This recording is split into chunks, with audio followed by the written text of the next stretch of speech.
Welcome to the EW Podcast. I'm your host, Eric White. Today's episode is part one of a two-part conversation with Lisa Perry, host of the At the Brink podcast. Today's focus is on the nuclear policies that were created to protect us, but today, years after the Cold War has ended, may actually be putting us in more danger than they're worth. To be updated when part two of this conversation is available, please consider subscribing to the EW podcast wherever you listen to podcasts. Without further ado, here is Lisa Perry, host of At the Brink. Welcome to the EW podcast. This is Eric White, and today I have the pleasure of being joined by Lisa Perry. Lisa is the communications director for the William J. Perry Project and the host of the At the Brink podcast. Lisa is the granddaughter of former Secretary of Defense William Perry and has dedicated her career to sounding the alarm about the modern threat of nuclear weapons for the post-Cold War generations. Lisa is committed to empowering the public by breaking down the complex issues surrounding these weapons. Her show, At the Brink, is about humanity's most terrifying weapon and the stories of those who have shaped its history. At the Brink features the personal stories of presidents, cabinet members, congressmen, nuclear physicists, atomic bomb survivors, military officials, and activists. So thank you for joining me, Lisa. Thank you. Glad to be here. Yeah, it's really a pleasure to have you on. I am a huge fan of the podcast and a big fan of the whole Perry clan's work. From what I understand, it's very much a family affair, huh? Yes, it is very much a multi-generational family affair. Yeah, that's really cool. I just think it's so valuable. Well, I'm most familiar probably with yours and William Perry, Secretary Perry's work. And I just think this topic, it gets really overlooked by our generation. I know you've said that before, that our generation is worried about climate change. Systemic racism is a big topic of conversation right now. And none of that matters if the worst case scenario with nuclear weapons happens to occur. All of that stuff just becomes nothing. So to me, this is the biggest thing that we should be figuring out before anything else. And I just appreciate what you do very much. Well, thank you. And I would say, yeah, in our generation, we're facing a lot of things. And it's not to say that we shouldn't focus on those things or that we shouldn't work on those, because clearly there's so much work to be done there. But it's more that we have this giant blind spot that, okay, yes, we need to work on these things. This is important. Keep making progress. But yeah, if this thing's coming out of left field and we're not doing anything about it, yeah, all of our progress in these other areas will be, completely pointless. So yeah, we got to be focusing on multiple things at once, and that's what we're trying to do, is bringing this attention, bringing this awareness back to, hey, this is still an issue. Yeah, for sure. And it's an issue that seems to be headed in maybe not the best direction. There's some good developments recently we can obviously talk about. New START being re-entered is one of them. But I really want to start off with you. I'm interested in your story. I've heard in another conversation that it was only relatively recently that you got super involved in this topic. Obviously, Secretary Perry has been dealing with this issue for a long, long time, since the Cold War, or the 60s really, right? So how did you end up becoming so passionate about this work? And was there like a specific event that made you want to dedicate your life? What does that look like? So I've been sort of in the nuclear waters for about the past 5 years, and my grandfather was definitely my inspiration. But the way that sort of played out was a bit interesting. Obviously, he was Secretary of Defense under President Clinton back in the mid 90s. I was about 6 at the time, and I actually grew up outside of DC, so.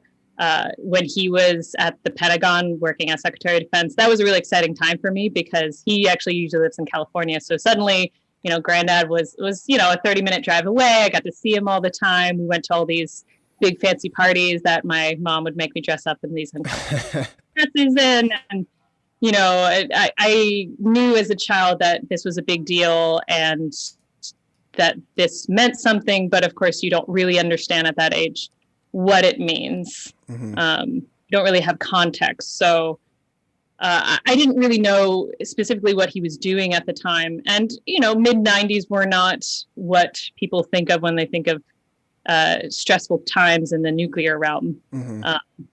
So while there were lots of things happening at the time regarding nuclear weapons, it wasn't really in the public's forefront of attention. So that's not really what he was necessarily in the news about. But it was a big part of some of the work that he was doing behind the scenes. Mm-hmm.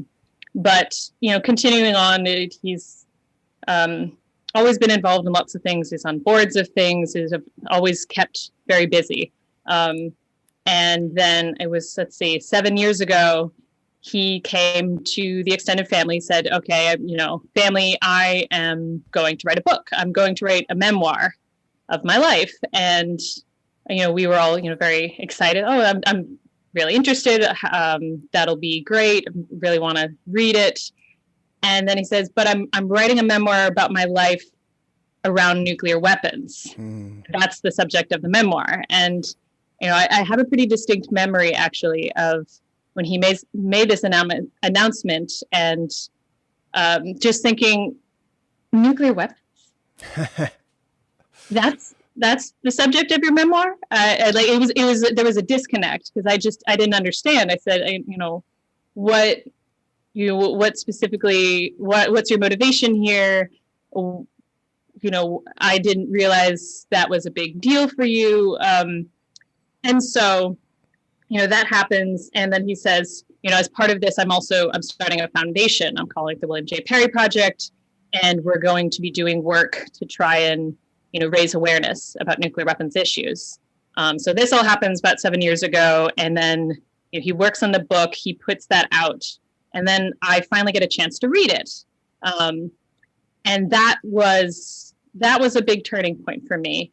I finally read the book and I basically see that he lived very much his entire personal life, his career trajectory in defense was very much mapped along the trajectory of nuclear weapons because he got involved in defense in general, building satellite systems and analyst systems to surveil the nuclear weapons programs in the Soviet Union. That was sort of his entry into the defense industry and then became an expert in there. He actually was directly involved in the Cuban Missile Crisis when he was in his 30s. Actually, right about the age I am now was when he was showing up in the Pentagon giving advice to Kennedy about what to do there. So I can't quite imagine what that would feel like. Crazy. And then, the Cold War being this central figure, he was undersecretary for engineering under Carter, a height of the Cold War and nuclear dangers. He got to experience a nuclear false alarm during that time. That was a huge turning point for him. And then obviously when he became Secretary of Defense under Clinton, he helped to spearhead a dismantling program for former Soviet nuclear missiles in former Soviet republics, as well as a number of other sort of related things. But his overall message was not a message of history. It was a message of, I've been there, I've seen what can happen, and I'm seeing how we're sliding backwards. Mm-hmm.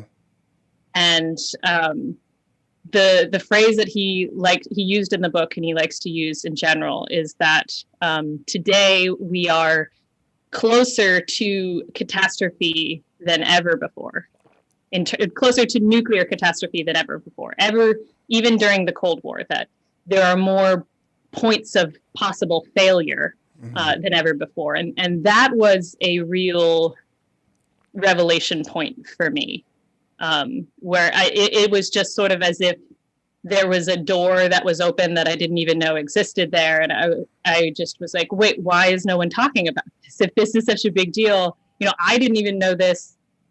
And he's my grandfather. I had no idea that this was an issue. And I have, a lot less excuses than most people to say that. For sure, yeah. But I really got involved in sort of advocating for it in a bit of a roundabout way. As you mentioned, it's definitely a family project. So originally they came out and they were trying to think, okay, how do we do this? How do we connect with particularly younger generations? And my grandfather was a professor at Stanford and taught the history of defense, and taught a whole course on the history of nuclear weapons. And his first order business after the memoir was published was to try and translate that course into an online course. Obviously, he saw that bringing things to the internet is definitely the answer when it comes to raising awareness. But how do we do that? That was their first step. They created a free online course, which is still out there. You can take it. It's the whole history of nuclear weapons. They also went on to do a course about the risk of nuclear terrorism, and it features lots of great experts. But as they were putting this together and they finally finished the book, he brought my father on board to the project. My father was also a professor, and he said, I need someone who can help organize the educational content. You don't have to know what it is. I'm giving you the content. You know how to put together seminars and lectures and course content. Nice. And so my father got brought on, and what happened is we just started having these weekly conversations where he would tell me about, we're trying to reach people about this. We're trying to work on this. And we just kept getting over and over into these conversations. How do we reach people? How can we get people to pay attention to this? How do you cut through the noise of all of the different things that people care about? And there is so much that we should and could be caring about right now. And that went on for about 1.5 years until finally I said, I want you guys to do a Reddit AMA. I'm a big fan of Reddit for years. And I would always thought, it'd be I'd love for Granddad to do a Reddit AMA for my own personal interest reasons. But when the foundation came out, I said, this actually would be really beneficial for you. And just as a lark, I said, okay, well, I'll help you guys out. I think this would be beneficial for you, but you need a little bit of schooling on, what does this mean to do this? And Yeah, for sure. Don't be just coming in there expecting that you can just answer 1 or 2 questions. And what ended up happening was doing my due diligence of, okay, well, what content do you have? How can you use this to actually promote what you're putting out there and make this really useful for you? Realizing they didn't have that much, and they also didn't know how to point to it. So I came on what was supposed to be a temporary basis of, let me just help you get your website together. Let me help you get your social media in line and kind of get your ducks in a row just to help out with this Reddit AMA. And that was 5 years ago.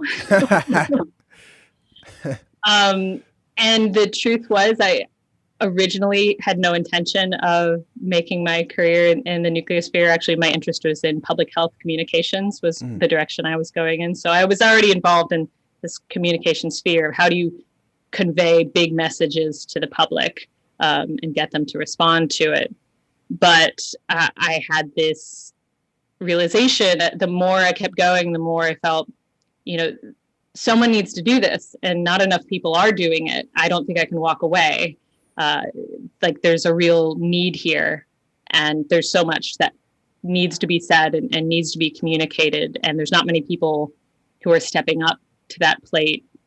And that just sort of continued until I educated myself and all these things, and I found the passion because there's so much interesting content here. There's so many different directions you can take it in as well. Then we eventually, a couple years ago, after we'd put out the online courses, I had been pressing on making a podcast for a while, but I wasn't quite at that place yet. And in terms of my own education of feeling like I could hold my own and how to approach the subject matter. But I got to that point a couple years ago, and we managed to find funding for it, and the rest is history. That's awesome. What a cool story. Wow.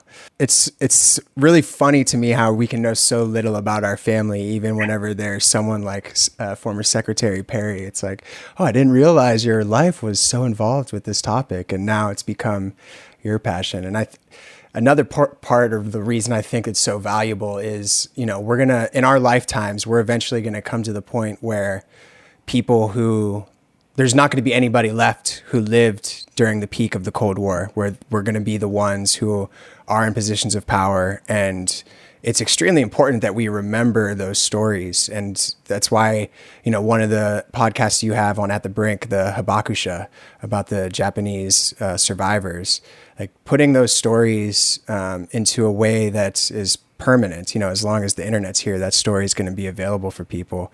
I think it's just extremely important that we appreciate what the bomb meant to previous generations, right? Yeah, it's something that in the production of the podcast has really resonated so much with me, is seeing how we are losing these stories. We're losing these perspectives as people age and they die. And it's scary to me because I can see what's been happening is that as we lose those perspectives, as we lose those firsthand stories, we are repeating the same mistakes.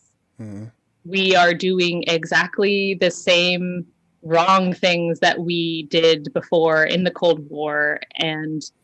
But we can learn from the people that came before. But if we're not listening to them, if we forget that they even had this understanding, then we won't remember to not continue to do those things.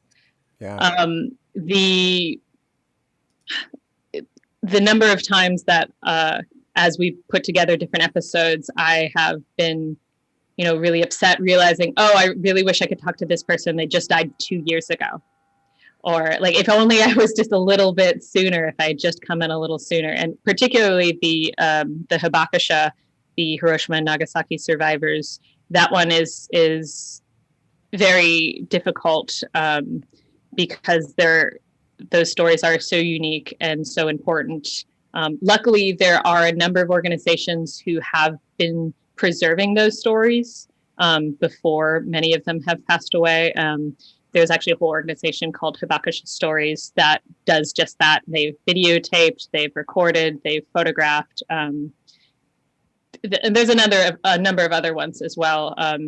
But they recognize how important it is that you hear these firsthand stories, because that's some of the most impactful things that you can hear is those experiences. And in fact, the story that my grandfather tells often that really hit me the most was the story of his false alarm experience when he was woken up at 2 a.m.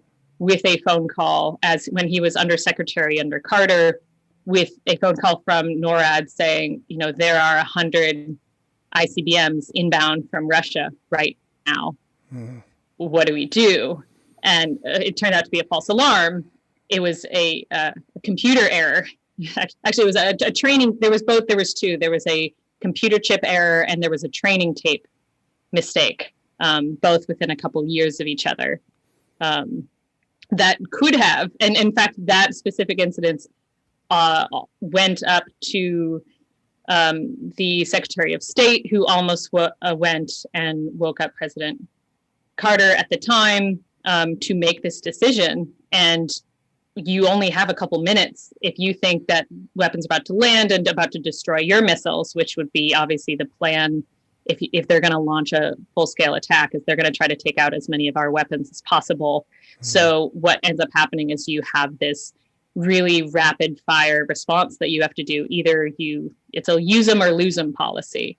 You either fire all your weapons immediately so that you can launch them before they're destroyed in their silos, or you just say, okay, we're going to lose them all. Not to say that those are our only ones, but it puts that sort of pressure, a pressure that should never be surrounded anything that could potentially ruin and destroy the entire world in a couple minutes. So yeah, that's the episode False Alarms that you have is just such it's one of my favorite episodes. I've listened to it several times, and every time I'm just like, man, we are playing with such fire. It's ridiculous. And maybe this is a good place to transition into some of the policies that make this such a dangerous situation. I think, the majority of people would agree that we have too many nuclear weapons to begin with. And so that the numbers game is its own conversation, but there's this other step that seems to need to happen first before we can even really start reducing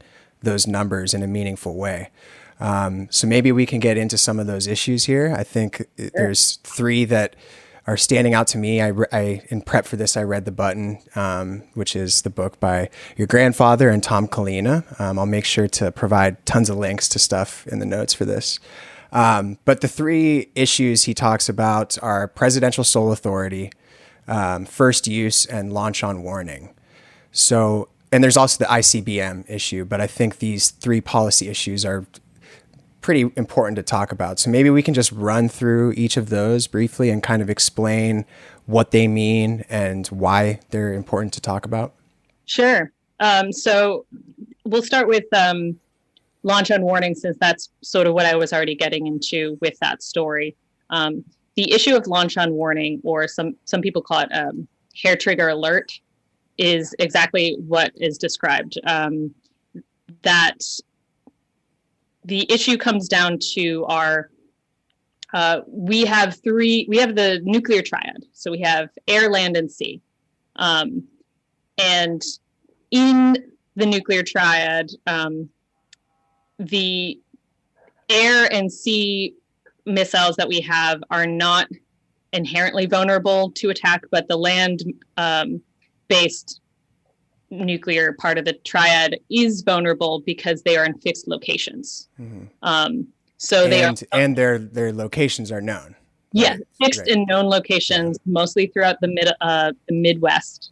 The nuclear sponge, that amazes me that's like what it is called. I just could not. Yeah, the nuclear sponge, which for those of our listeners who are not familiar with, is the really morbid term that nuclear wonks and defense industry people give to the area in the Midwest where the ICBMs, the land-based nuclear missiles, are scattered around, because the idea is that it would absorb a first nuclear attack, that it would be a sponge for all of the first launched nuclear weapons that would come to the U.S. So, if you live in Iowa and Idaho, I apologize. The defense industry thinks that you are disposable.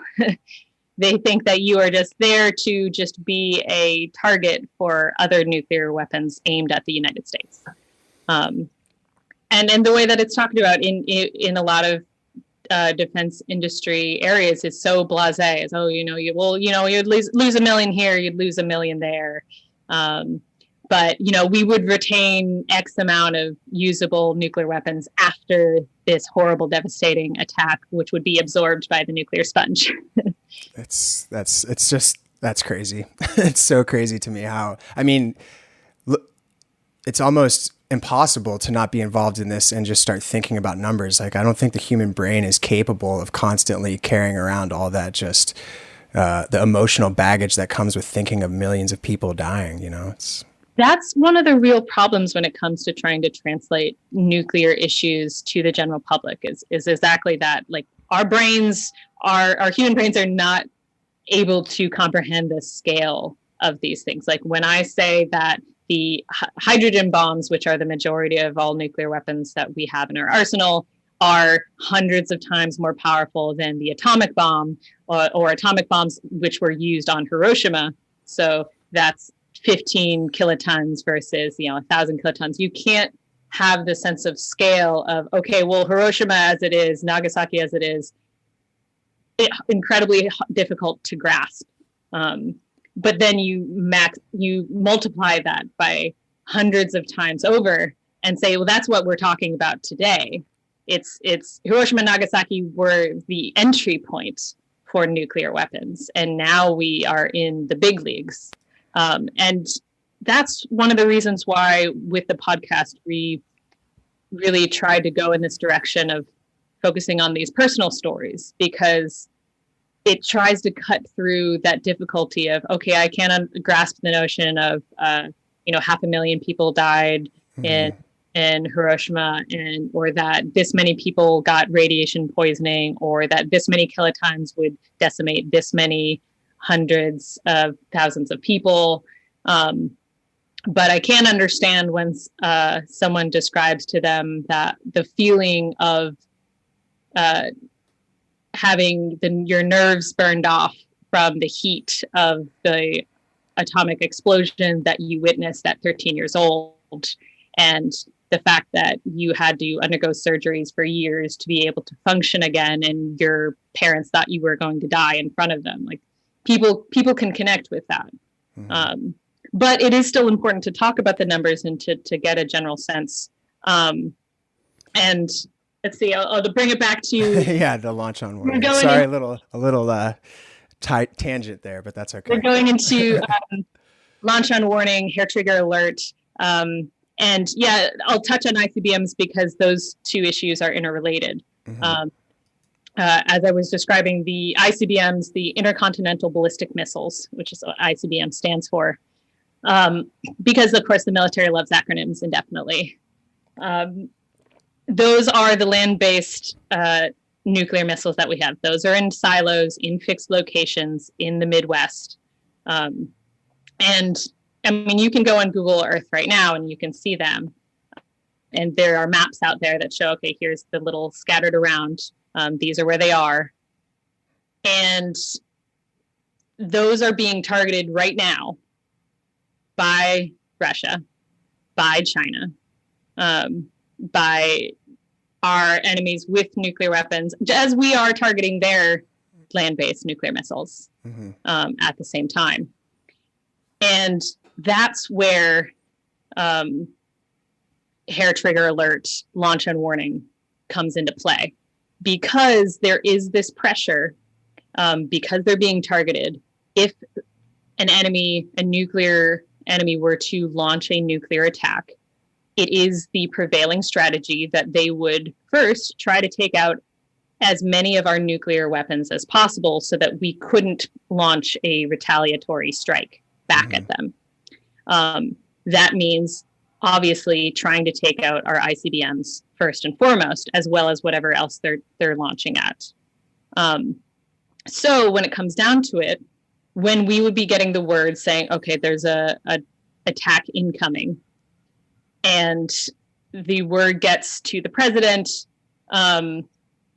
this is about to happen, roughly we would have about 5 to 10 minutes is the general understanding, considering, let's say it's coming from Russia, you have about 30 minutes before they land, and 20 minutes they get notified by the time the word gets up and that we have confirmation. Then we're running about 5 to 10 minutes once the president has been notified that this is definitely happening, we've confirmed it, what do you want to do?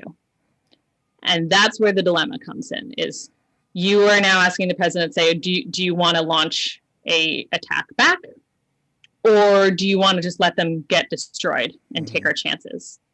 The problem is that most people look at this like, oh, well, it's a bit of a false dichotomy, because you have this notion that, oh, well, if we don't launch them, then we're disabled, that we can't defend ourselves.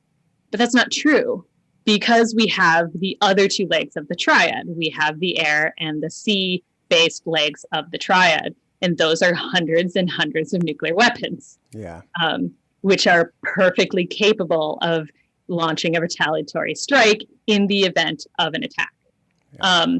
But what this does is it puts the pressure on someone to make a snap decision about whether to launch hundreds of nuclear weapons in minutes. And that is insane.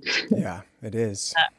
And unfortunately, generally, the prevailing thought is that, yes, you would want to launch them because you want to have as much firepower available to you. But this is where the threat and the risk of false alarms is so scary. Yeah. The reason why the incident that my grandfather experienced, where he was woken up at 2 a.m. with an announcement that there was 100 ICBMs incoming from the Soviet Union, was so terrifying, was the fact that it was wrong, that it was a training tape put into the system saying that this was happening, and they were deceived. And it was literally minutes away. Like Brezhnev was on his way to wake up the president when they got the word that, yes, we figured out this was incorrect.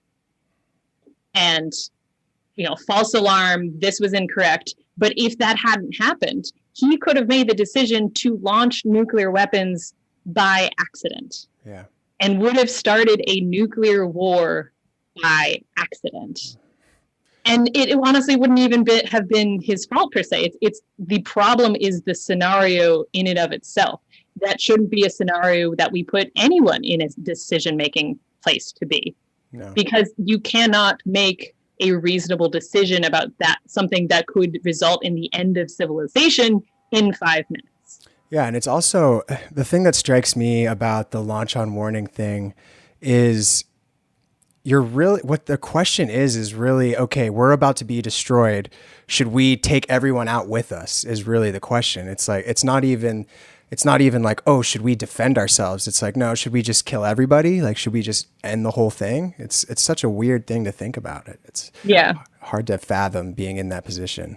And so the reason why the discussion about ICBMs is linked, and one of the things that my grandfather talks about in the button, and has been advocating for, is to actually get rid of the land-based leg of the triad entirely to get ICBMs. And right now we're actually in a really critical point for that, because the ICBMs are aging out.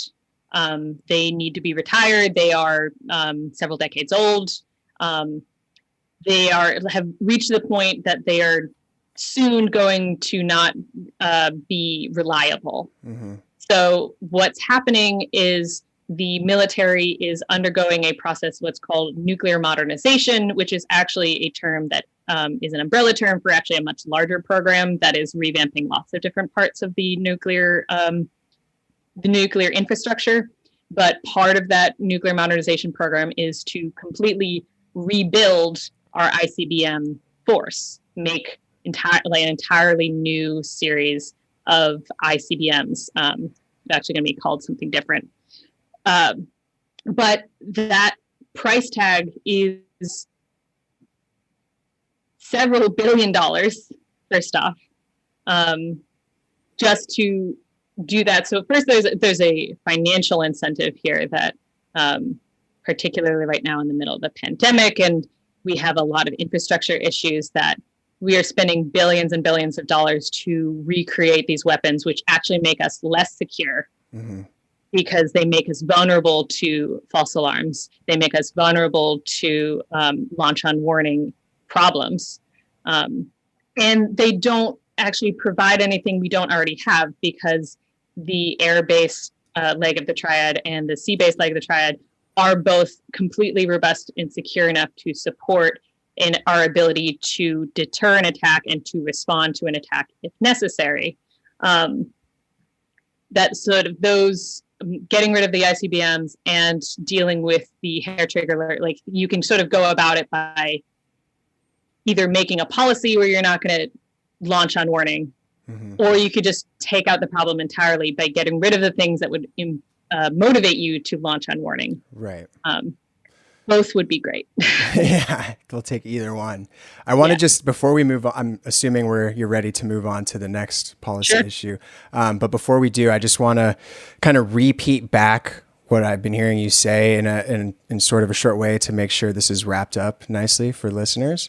So essentially, we have hundreds of ICBMs, land-based missiles in the United States, that because the most likely attack from a country like Russia would be targeted at those missiles on land, the incentive then is on first alert that the attack is coming to use them so that we don't lose them, right? That's the launch on warning problem, right? Yeah. Okay, cool.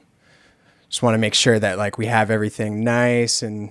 Yeah, it's easy to go down the nuclear rabbit hole and things get real squirrely from there. I find it interesting that I've done a number of different talks with my grandfather, been a moderator for talks that he's been doing online lately. And when he talks about this issue, oftentimes we get these questions where people say, oh, well, what should we do if we get rid of the ICBMs? Like, won't we be vulnerable? Or should we deal with the hair trigger alert problem? Like, who should make the decision?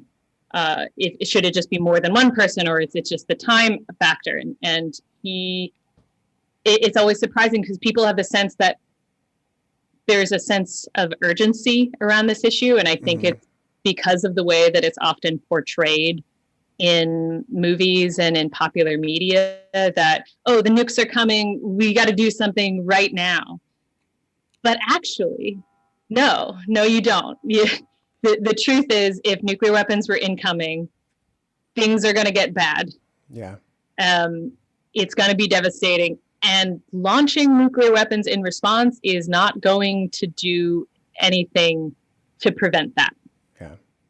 And there's a bit of a disconnect there that people don't realize. Oh, well, if you launch these right away, it won't change what's about to happen. Mm-hmm.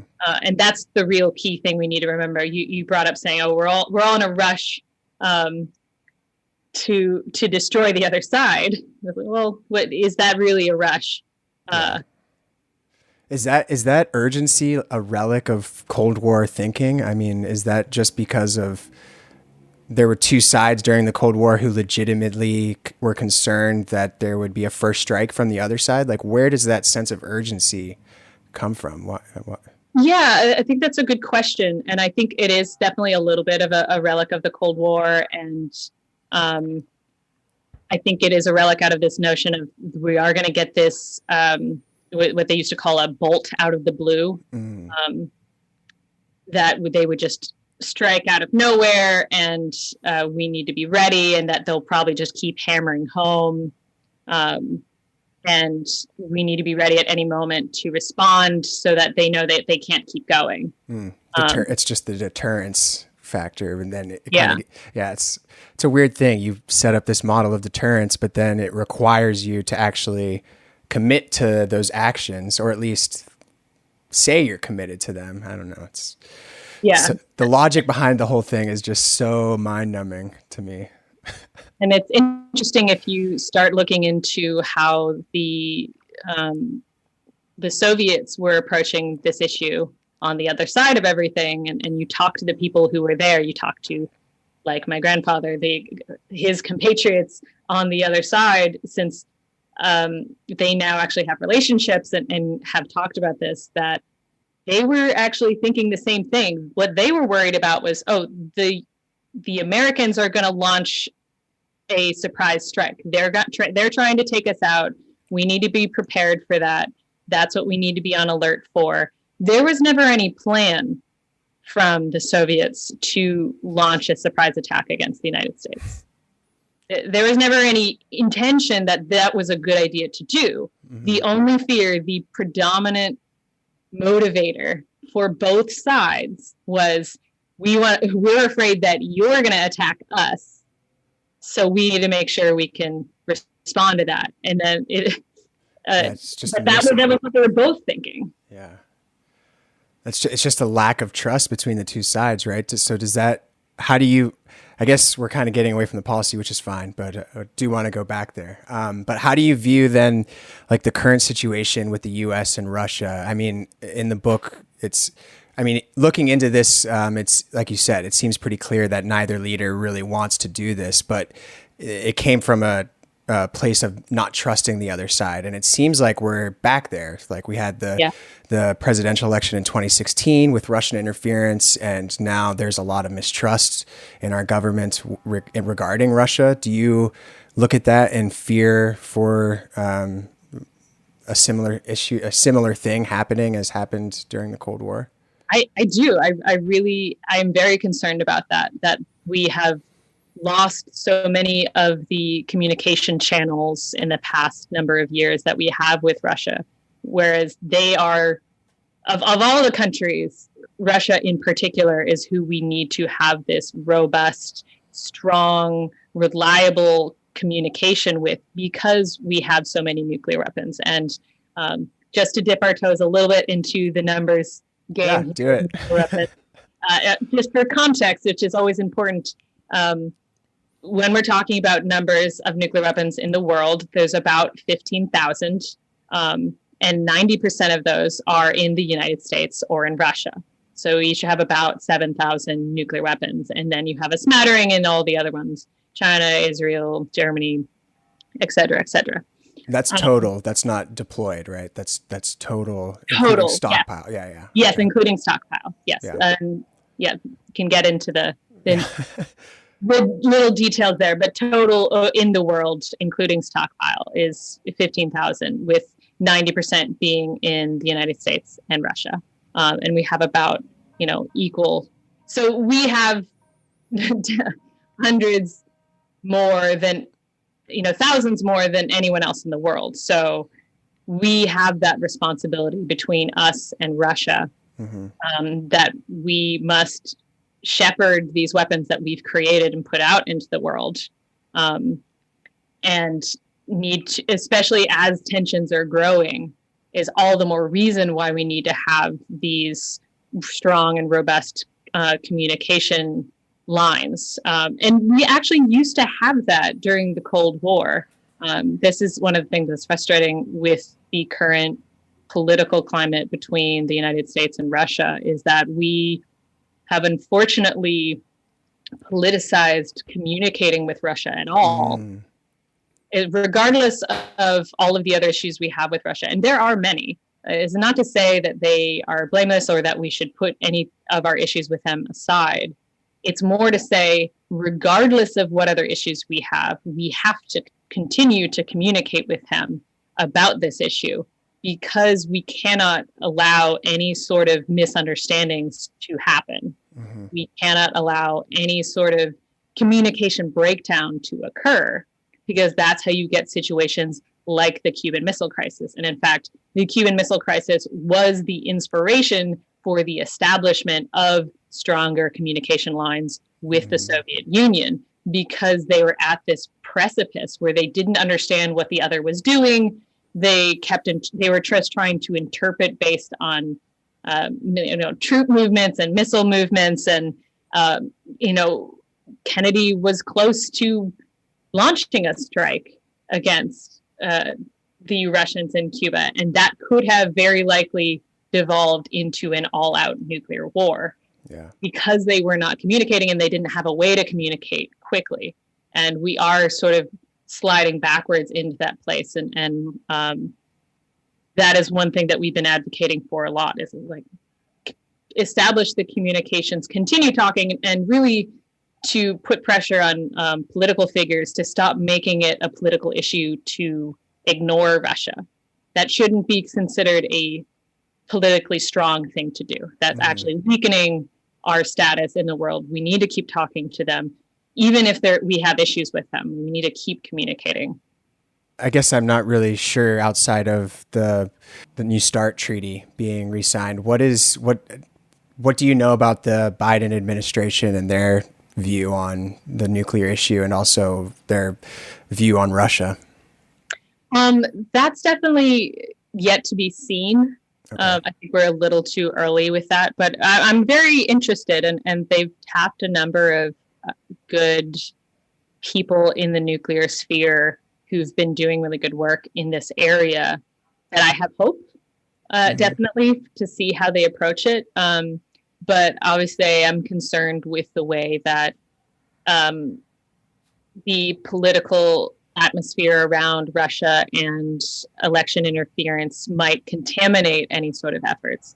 Obviously, renewing New START was a great win, and that's a great first step in the right direction. And it's just a matter of to see where you can continue to go from here. But I'll bring us back to in a good way, which is that in the Biden administration, it's been quite interesting to see, on our other topic of sole authority, presidential sole authority, this has actually been an issue that's been gaining some traction in terms of public attention and the news media. And that is definitely in part due to our former President Trump really brought a lot of attention to this issue. So presidential sole authority is the basic stance that the United States has. Our policy when it comes to authority over who can order a launch of nuclear weapons is that authority lies solely in the hands of the President of the United States. And it's important to understand that it's not just the president's authority to launch nuclear weapons, it's also their only authority, in that no one can countermand them, no one can say no, they cannot they cannot deny a presidential order to launch nuclear weapons, because they are the commander-in-chief, and inherently their order is a lawful order because it's ordered by the president.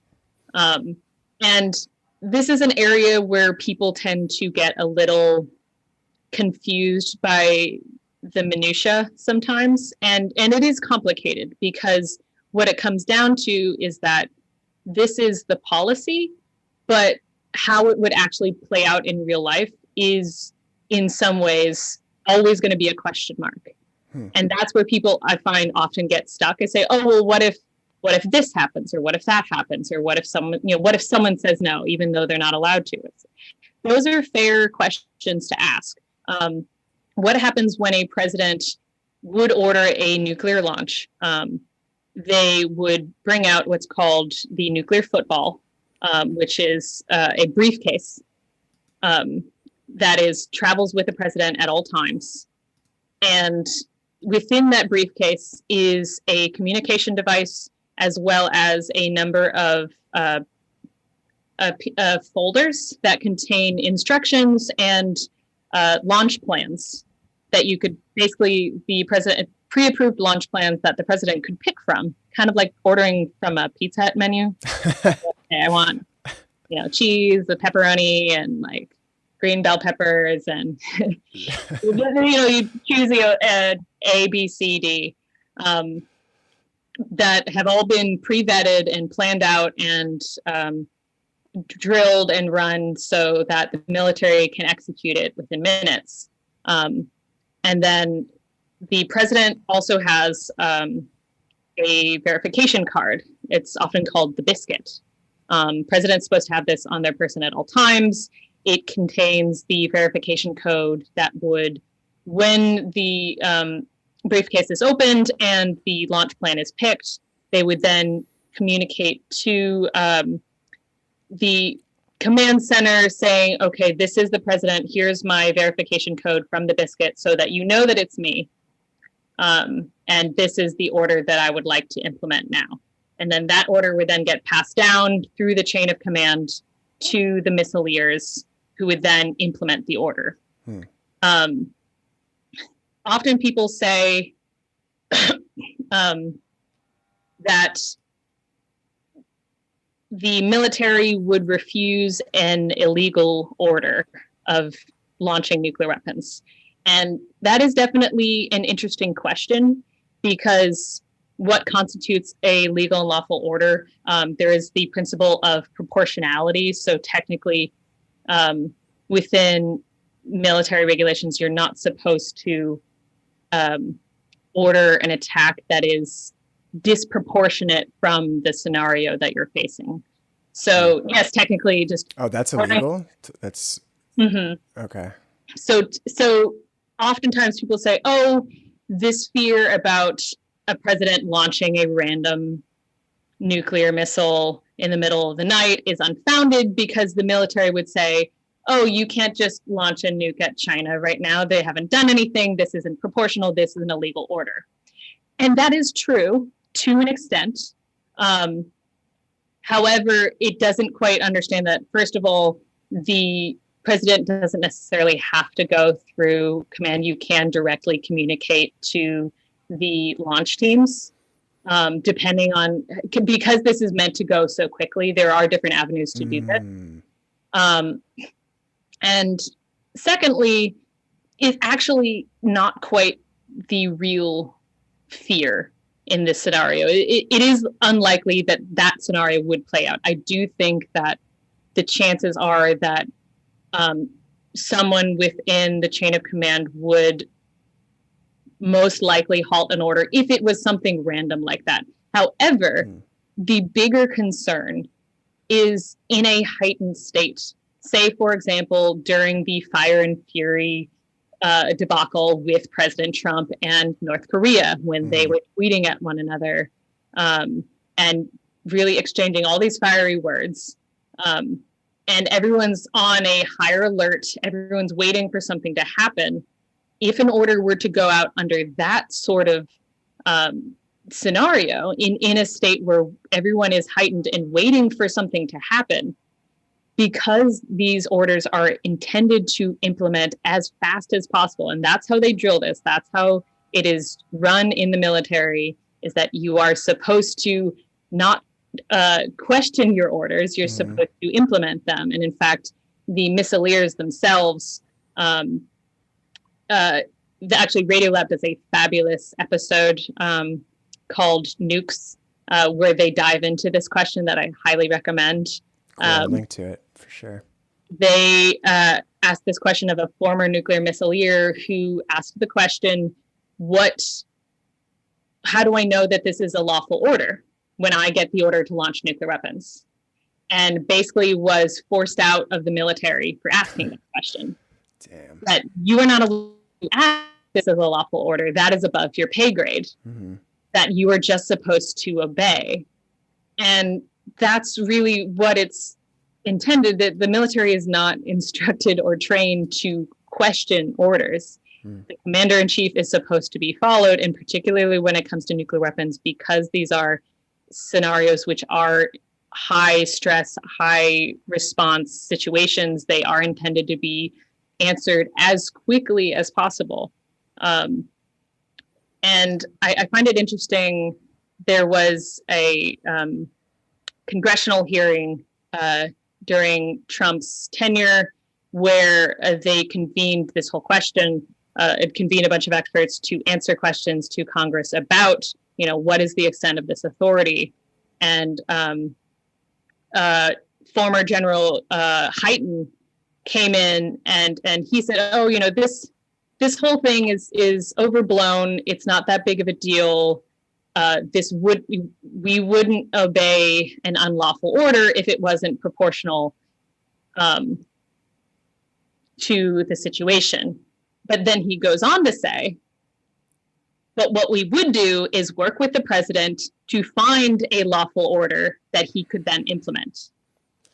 So that's the trick. Okay, maybe you wouldn't launch 100, but the question is, would you completely disobey the commander-in-chief from doing what they are supposed to do, which is have complete and total authority over our nuclear weapons? Maybe it's just a tactical nuke. Yeah. So it's literally like going back to the Pizza Hut menu reference. It's like the generals are like, no, try our daily special instead. You don't, our salads have gone bad. Try this instead. That kind of vibe. It's like, we're out of that one on the menu today, but we got some fresh fish. And that's the question, is that anyone who says that there's no reason we should change the presidential sole authority policy really comes down to, we are leaving this to a question of norms. Everyone is, I think this was one of the big lessons that lots of people took away from the Trump era, is that we have a lot of policies in the United States that are not inscribed in stone. They are held together by norms and expectations. We expect that a president would never launch a nuclear weapon inappropriately, because we think that would be crazy. That would be, hard to think of. But why would we allow that even to be a possibility? Right. Why wouldn't we just say that, no, let's make sure that this could never happen? Why would you leave any of that to chance? And we'll mention that they do mention this in the button, and we cover this in some of the episodes of the podcast. Episode 2 in particular, which really digs into this question. There have been other instances of presidents being really in a volatile situation when it comes to their usage and relationship with our nuclear arsenal. In particular, we have, Reagan's slide into dementia in his later years. there was discussions that they were trying to make sure that he couldn't have access to some of the football. Particularly Nixon was a very worrying situation. There are lots of reports that before he left office that he was drinking heavily, and that his Secretary of Defense actually tried to talk to NORAD to say, if you get any launch orders, you need to come to me first, just in case. But the problem is he has no authority to do that. Right. There is no policy that says that that would happen. So once again, they were putting in this, let me just put a pin in that, like, maybe this will hold enough if I just kind of lightly fix this with, like there's a little bit of Scotch tape on this situation. So why would you leave that to chance at all? Why wouldn't you just inscribe this indefinitely? This cannot happen, because it should never happen. And I mean, even with President Kennedy, with a quite well-documented experience with prescription painkillers, and as well as with alcohol, that at the number of times that there were high stress situations that he could have responded to in an altered state, that who knows what would have happened in those scenarios. There's so many instances we could have been just inches away from complete and total disaster. Yeah. So why wouldn't you remove that risk whatsoever? Yeah. And you answered my next question. My next question was going to be, Trump is out of office. Why should we care that the president has this sole authority? And thank you for making that job easier. Yeah. Well, I mean, on top of that is this was never an issue that the people who've been talking about this was never specifically about Trump. A lot of people think, it was getting a lot of popular attention because Trump was in office. So now you suddenly had news media people talking about it. But the people who've been talking about presidential sole authority have been talking about this well before, and will continue to talk about it. Because they say no individual should have this authority to do this. No one person should be able to make a decision without any democratic input that could potentially end all of civilization. Yeah. And there's some interesting discourse that has actually gone around talking about how presidential sole authority is actually anti-democratic, since it gives the power to the president to essentially start a war, which technically is supposed to be in the hands of Congress. Yeah. So that is both unconstitutional to have this be the policy in the first place. And I'll just make a quick note in the history of why we even have this policy, which is actually interesting. It comes down to all the way back to Hiroshima and Nagasaki and President Truman, when the first nuclear weapons were used against Hiroshima and Nagasaki. Nuclear weapons were under the purview of the military. They were the military's weapons to use as they saw fit. And Truman approved the missions, but there is actually some question to what extent he was fully aware of all the details. And the understanding is that when the news was coming back of the level of devastation and the number of casualties, that Truman panicked, actually, and they had plans to continue bombing Japan. It's important to note that they actually had plans to launch in the coming days several other nuclear bombs at other locations in Japan. And Truman intervened, and he said, no more. I'm halting this entirely.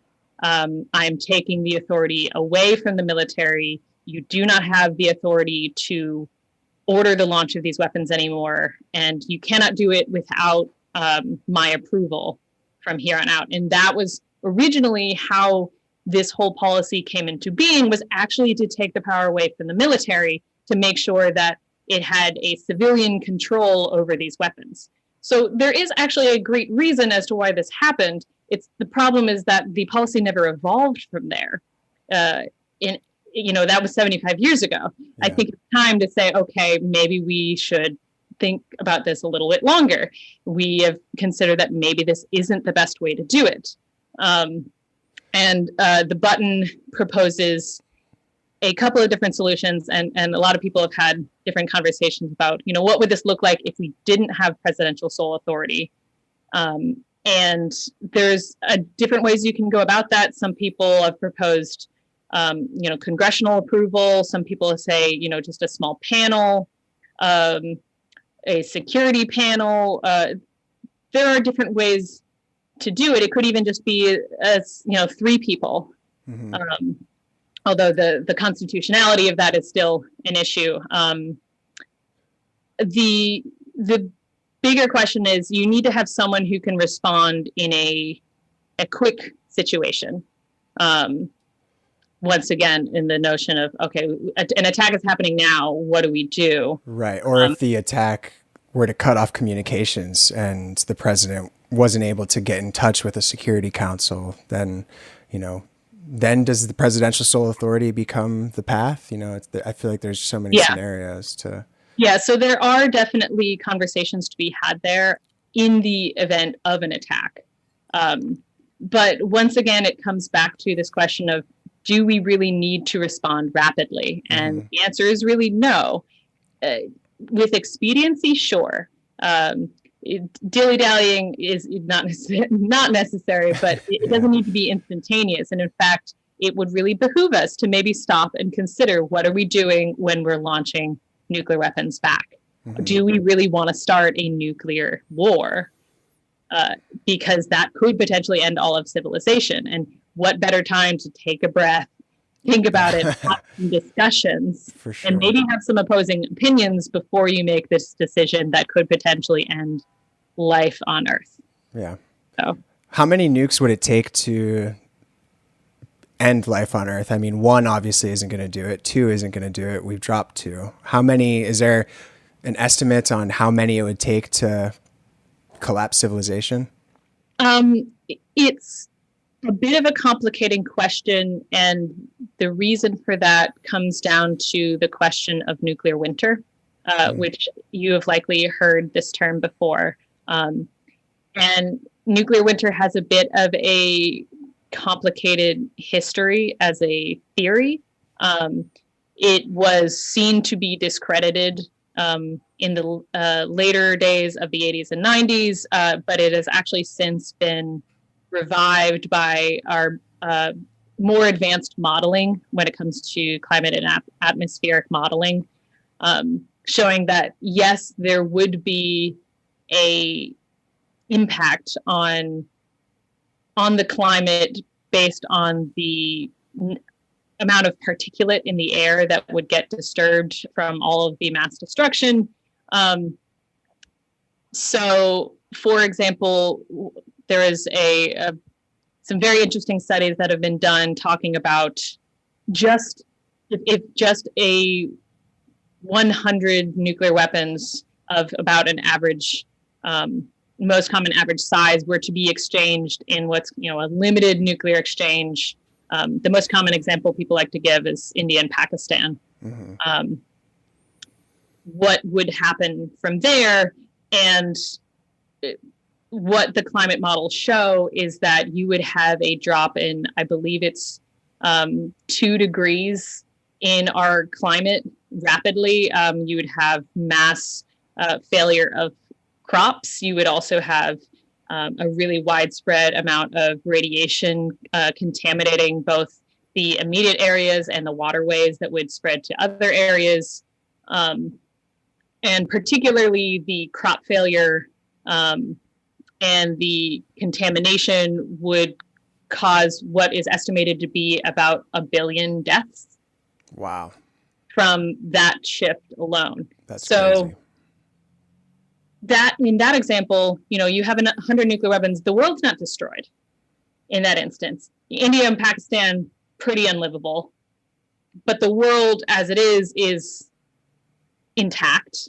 A couple millions of people are dead, but overall civilization has survived. But the fallout, so to speak, would be so impactful that the entire world would be affected by it. That in itself would not destroy the planet, but it would be so devastating that it would likely cause total collapse of certain nations. You would have climate refugees. You would have questions as to whether governments could survive in that scenario. So when it comes to like destroying the entire planet, you're going to get in orders of number larger than that. But how much is not really even that important, because is it a question of how many nuclear weapons it takes to crater the entire planet? That's a little harder to calculate. Yeah. Depends. Maybe you're talking more like 1,000, 2,000, something like that. But the issue is more that you don't even need to go that far to really basically create a world in which we would be completely changed and possibly never even recover, not at least in our lifetimes or our children's lifetimes or our children's children's lifetimes. So it is very much playing with fire. Yeah. Where we don't have to destroy all the world to destroy all of civilization. Right. And I think that's another thing that I find interesting about this topic is the way that it intersects with existential threats we already face, like the climate change issue. AI and cybersecurity are two that hopefully we'll get to. I don't know. We'll see. But it's a very interesting thing to think about. And we're not making it any easier on ourselves by having all these weapons. So, all right. So launch on warning.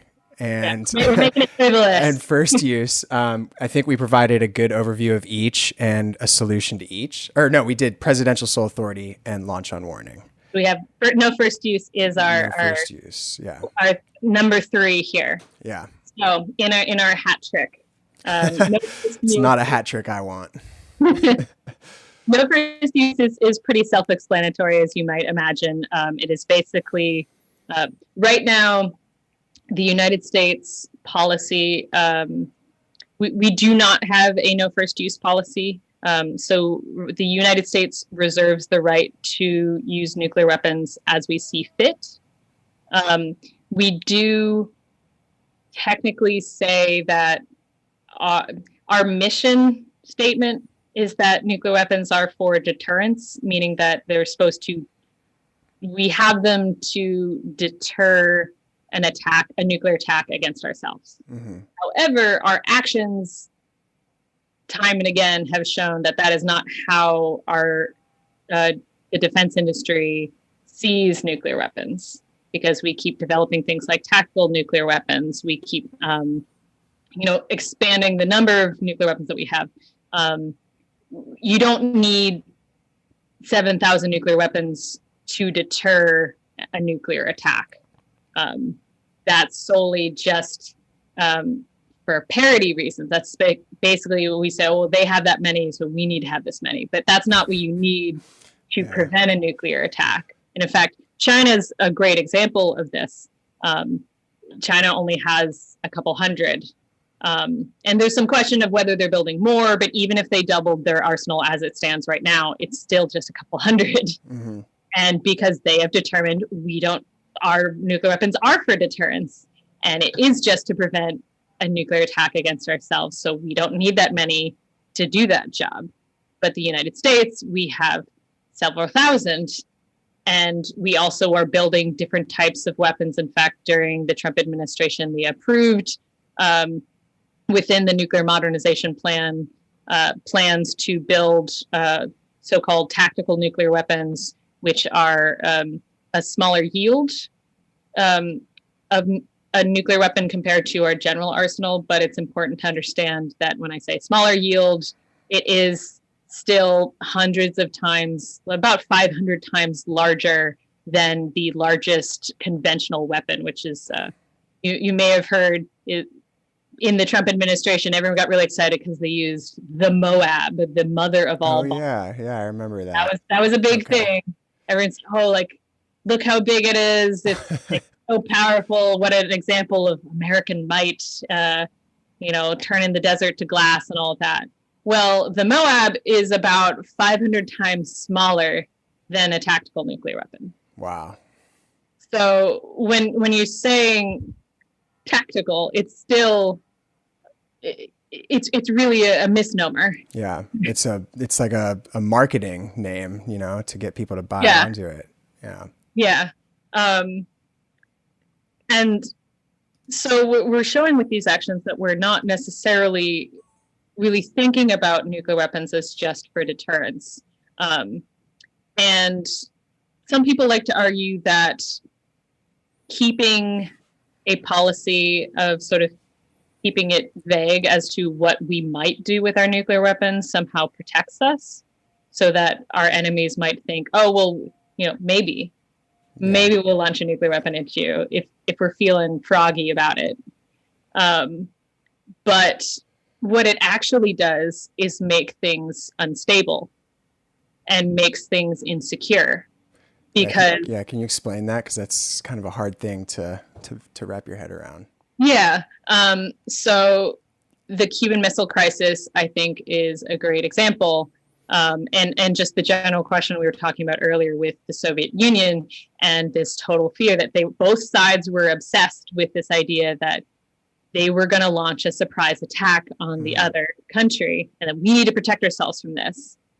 And if we had a policy saying, we only have our nuclear weapons to retaliate in the case of an attack, that we won't launch them preemptively, we won't attack anyone who hasn't already attacked us with nuclear weapons, that whole problem would have dissipated. And what you're doing is you're imprinting instability into the situation, because everyone's trying to guess what the actions of the other party is going to be. And when you put guesswork into this scenario, it's incredibly unstable, because there's no guarantee you're going to guess correctly. Right. And that's why situations like false alarms happen, is because you're thinking, oh, well, they could do this. Mm-hmm. And that's why situations where during the Fire and Fury debacle, during other situations in which we've had tense relations with nuclear powers, and any issues we have with Iran, where these situations are actually compounded because there is the possibility that we're showing these other nations, oh, well, we might launch a nuclear weapon against you.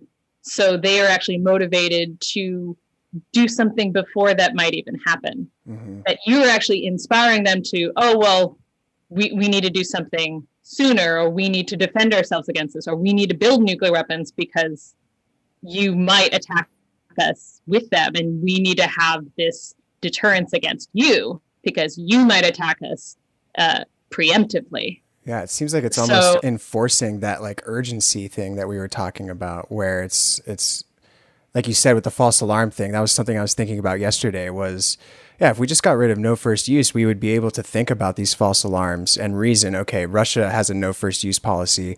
We know that false alarms happen. Therefore, this is likely a false alarm. But if there's a first use policy, then you're like, I don't know. Could be a false alarm, could be an attack. It's just, yeah. And it's particularly also that it just invites this slippery slope scenario of, if you even allow the situation to say, oh, we might use nuclear weapons first, we might do that, then it's every step of the way is like, well, we might use this kind, or maybe we'll use tactical nukes, or maybe we'll use this scenario. Right. You're opening every step of the way down that path of, we could do this, whereas what we really should be stating is, we never want to have to use a nuclear weapon. That should be the position of the United States. It should be the position of every nuclear nation, because we don't know what happens when you get on that escalation ladder. Yeah. This is the big question when it comes to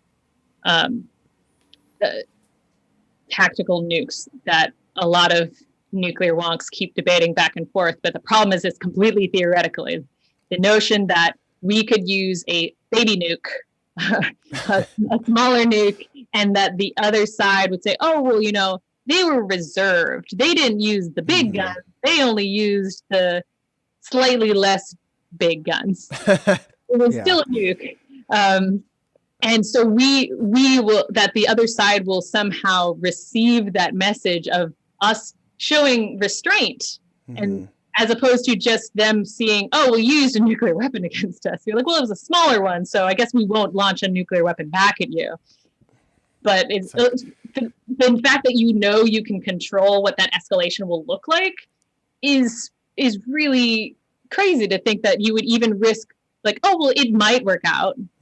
So sure. Who supports this policy? Is this mostly a military, a thing that has military backing? Because it doesn't seem, the logic behind it, the logic in the other things makes more sense to me, I think, than this one. This one to me seems like, I just don't get it. I just don't get who would support this. Definitely the military does not want to put out a no first use policy. They are in support of keeping the status quo, in part because they see it from a strategic point of view. The ability to even threaten or indicate that nuclear weapons might be used gives them a defensive advantage. But as I described, it's a limited advantage because it's sure, maybe you can muscle your way into getting someone to back down. But what you're really doing is putting them into this game of nuclear chicken, where it's like, okay, are you gonna pull off? Because I might hit you. but what if, both of them decide, oh no, you're not going to do it. And then we just smash into each other. It's, oh, well, shoot, I didn't think that was going to happen. I thought you were going to pull away. Yeah. Why would you put it to that scenario? But definitely the military supports this position. It's also been one that a lot of administrations have been reticent to change. I think for some of the same reasons, where there's just this, oh, we want to keep all the options on the table.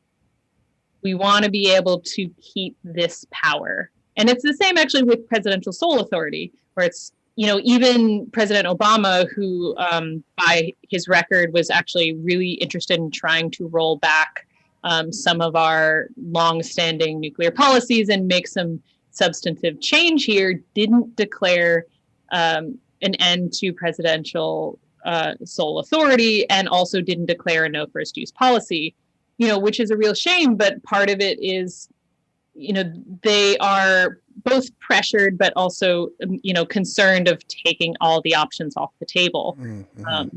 What if it comes to a point where I want to be able to have this authority? It was interesting. I got to interview President Clinton for the podcast, and you can hear him in episode 2 of At the Brink. We asked him about, if you could right now, if you were president right now again, declare, end presidential sole authority, would you do that after everything we've discussed? And, he said, oh, no, I don't think I would. I don't know if I'd go that far, is sort of what they do. And some of it is just these things have been the way it's been done for so long that I think that they're afraid of rocking the boat.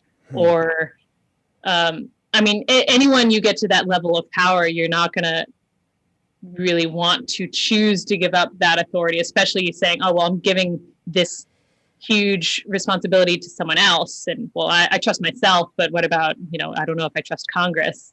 And people say, oh, well, it's going to take forever. I'm like, well, maybe it should take forever to launch a weapon. Yeah, for sure.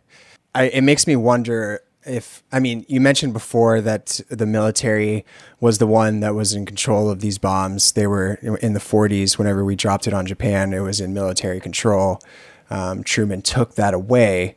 So does the military still, do they have some sort of bomb envy with these things and are pushing back on these policies that we've been talking about changing? I understand, I guess, their desire to come across as powerful to the rest of the world. And I have to assume that they have the stability of the world in mind. Their intention is stability, but they just have a different view of getting there. I guess I have a hard time envisioning how these things don't change when it seems so common sense. It's definitely a multifaceted issue. And I think my grandfather often calls this Cold War thinking or old Cold War thinking, that there's a lot of problems with, particularly with the military, that they have been doing this for so many years, and there's so many plans and structures in place that work with the way the system is set up now, that they are very much not motivated to change that system at all. And in fact,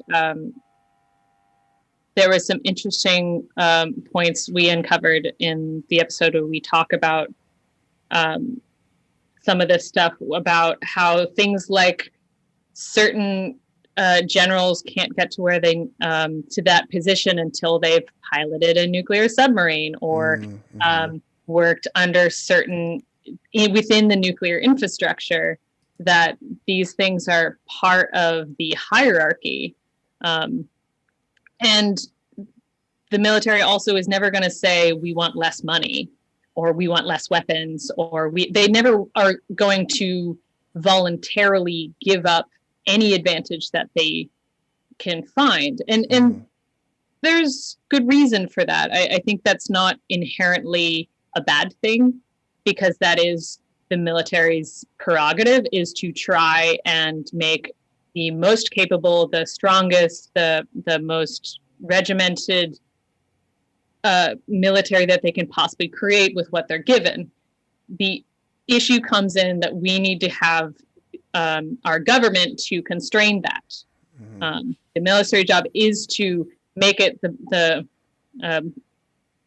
best that it can be, and to ask for as much as they can, to build as much as they can. And we need to put limits on what that is. We need to be the ones saying, okay, well, this is all well and good, but actually this is not what we want. And we don't want to we want to put these limits on you. And this isn't serving our civilians, even though it's making your forces stronger, or it's making your power greater, but it's overall the impact is not a positive one. And do exactly what Truman did in the very beginning, which is, okay, we're going to put limits on the military when it comes to these powers. It's just that we've had this long establishment of how the nuclear weapons have been for most of their existence that just hasn't been questioned. Yeah. And we need to start doing some of those questions. We need to start asking some of those questions and requiring some answers. Saying requiring not just answers, but action. We want actual changes to happen. Yeah, I wonder, I just had the thought that maybe a concern that I brought up in the beginning of the generations who lived during the Cold War not being around eventually, I wonder if that will actually turn out to be a positive for this thing, where you have younger generations coming up who are like, why the hell do we still have so many of the things? And why are our policies so screwed up? And maybe there'll be more motivation to change. I don't know. I'm wondering if there's actually a bright side to what I initially thought was going to be a bad thing. I do think that is happening. And I think it's pretty exciting because you're having people, I mean, even myself, who are coming in, and once they start looking at what our policies are, what the systems are, what these assumptions that we're making, things like the nuclear sponge, which you said yourself this sounds ludicrous. Why is this just accepted? Yeah. And looking at this with completely fresh eyes and going, why are we okay with this? In fact, I'm not okay with this, and I want this to change, and I'm demanding that it changes, because that we have control over these things. We have the authority to make these changes. These are man-made weapons. This is under our government. We have complete capability to completely revamp the system as we see fit. But it's just a matter of demanding that sort of action, and that's where the notion of raising awareness to a certain level is so necessary, because you need to have the voices of the public reach a certain volume before these sorts of changes are going to happen. Yeah. But it is starting to happen, and you are starting to see some of these rumblings happening, and it is exciting when I talk to people our generation or younger and Gen Z, they really do. They ask those questions of like, I don't understand why this is like this. This doesn't make any sense. And you just have to go, you're correct. Yeah.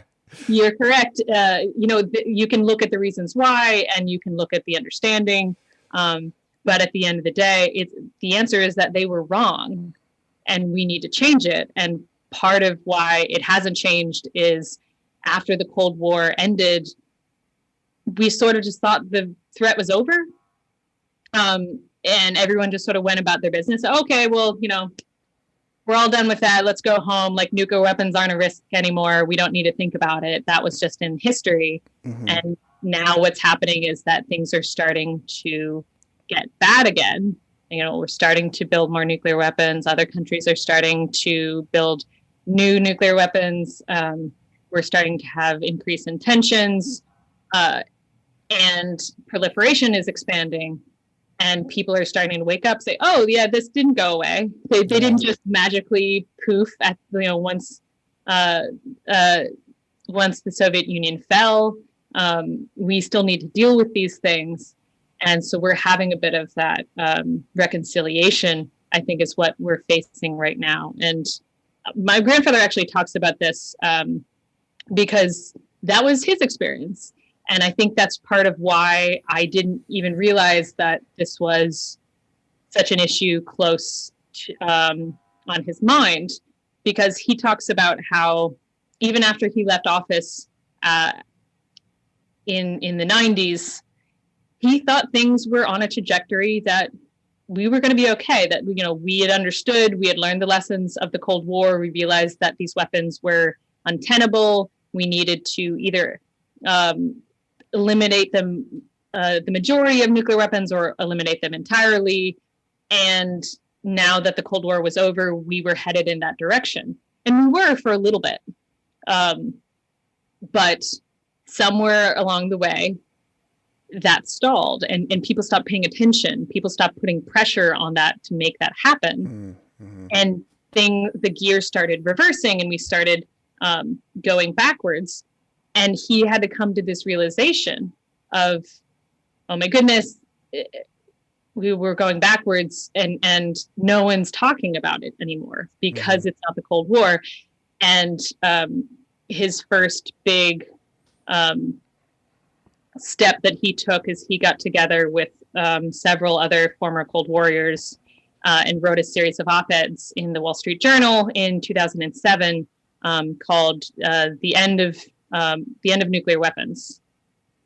And they called for total elimination of nuclear weapons, and this was a really big step for these former major defense and state officials to come out and say, we were there in the Cold War. We were on the front lines, and we're telling you, we're not just saying like, oh, nuclear weapons are bad. We're saying we need to eliminate them. We need to get rid of them. They do not serve us. We need to learn from our mistakes. And we're sounding the alarm because no one's paying attention anymore. Like, hello, wake up, pay attention to what's happening. Just because the Cold War is over does not mean that we can forget about these things. And we're now in that place of, we just need to wake more people up to start sounding that alarm. I talk about in the podcast how my exposure to nuclear weapons issues was largely in history class in school. Yeah. You learn about, mutually assured destruction. You learn about the Cuban Missile Crisis. You learn about the Cold War nuclear arms race. And Star Wars. You learn about Star Wars and missile defense and Gorbachev and all of these situations. But then it's sort of like, okay, and then the book's closed, Cold War is over, and nothing, you don't learn anything else about it. Mm-hmm.